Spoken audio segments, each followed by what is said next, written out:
Entrepreneurs are problem solvers. I saw a very big problem, which was that the nation's youth were dramatically going to the left, that our college campuses were not places of free speech and free dialogue and open discussion. So I decided to start an organization that would address that. It was called Turning Point USA. Started it in literally my parents' garage with no money, no connections, and no idea what I was doing. And thanks to the Lord's providence, and I have to give credit to God Almighty for his blessing at every single corner and step and turn.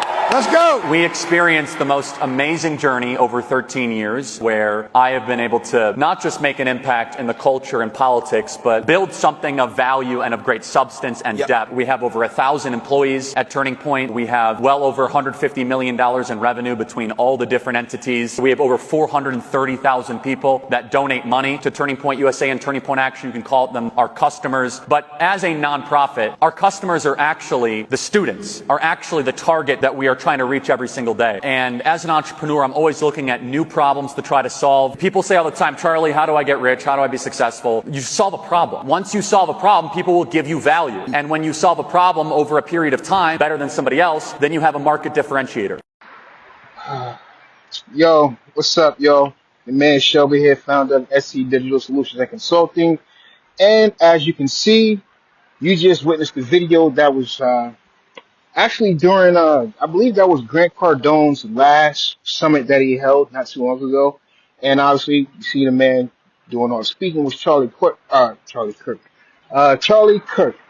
And we're going to break down Charlie Kirk right now. You know, the man who built his brand off of saying some wild, uncouth things about black people, DEI, reparations, and how his own words came back full circle when he literally spoke his death into existence. You know, this ain't about gossip. It's about truth, leadership, and the weight of words. All right? So, I guess I'm going to just keep it all the way 100 like I normally do. You know, Charlie Kirk wasn't shy with his mouthpiece whatsoever. We all seen it within these last few days of how he would just go off and say some wild ass shit. I mean, dude called some Asian dude a chink not too long ago. I mean, and that was out of anger. You know, I can understand why he would say something like that out of anger. I mean, maybe tension was high during this debate. I really don't know. I wasn't there. Like I said before, I would love to debate this guy, but again, a little bit off topic. So he called black people prowling like we were some stereotype out of a fear-based fucking fantasy, yo. He said reparations were a joke, basically disrespecting the pain and history of slavery and its generational fallout. This man has also attacked the DEI like it was a disease instead of a solution to systemic inequality. And he even questioned whether a black pilot could be qualified. You hear that and you know exactly the kind of energy he was putting out. No ifs, ands, or buts about it. You know, that's not just a difference of opinion. You know, that's coded language. That's dog whistles. That's straight disrespect, no matter how you look at it. So, I guess this would be where things will get heavy. You know, people out here saying Kirk, you know, spoke his death into existence, which he did. And listen, whether you believe in manifestation or not, you know, there's some truth behind this. The words you put into the universe plant seeds. If you're always talking conflict, if you're always spitting out venom, that poison, if you're always glorifying sacrifice and violence, you're manifesting a storm that one day is going to swallow you whole, and we all witnessed it nationwide on September 10th, 2025. And that's exactly what we saw. He treated death like it was part of a game, and the game called his bluff. Oh, man. Excuse me. Kind of brings a tear to your eye a little bit. It does. You know, that man was still somebody's husband, somebody's brother, nephew, uncle. Still.